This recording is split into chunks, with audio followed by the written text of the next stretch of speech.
Hey guys, this is Tired Goth, and I wanted to speak with you a little bit about the Threat Intel 103 Psychic Decryption series. For those of you who don't know, I do a Threat Intel 103 series in addition to Threat Intel 102 and Threat Intel 101, which are like mini blurbs and videos and stuff. This most recent one was identifying hackers, and this is the part 2.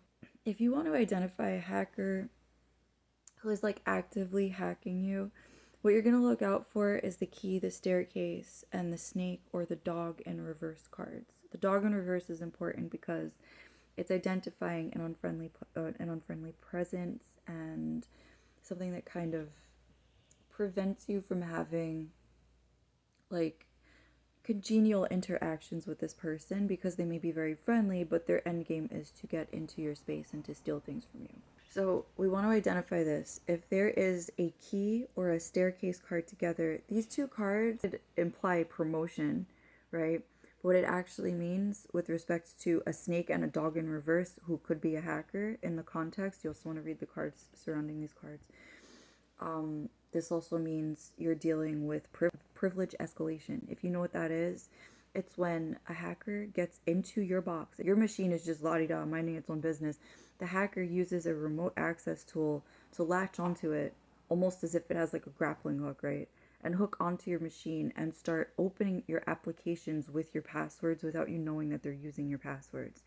The privilege escalation process is them gaining access to the input fields, figuring out where your name and password go, what it could be after they descramble a few like characters that they picked up after going through cache logs and things like this, and then putting the pieces together, solving the puzzle, and unlocking your stuff to crack it. So this is what they're doing. And the privilege escalation is then using the solved passwords and pass hashes, confirmation with the noise, to gain further access into your other tools, your email addresses, your phone number logs, your customer contacts, your email address at work, anything like this.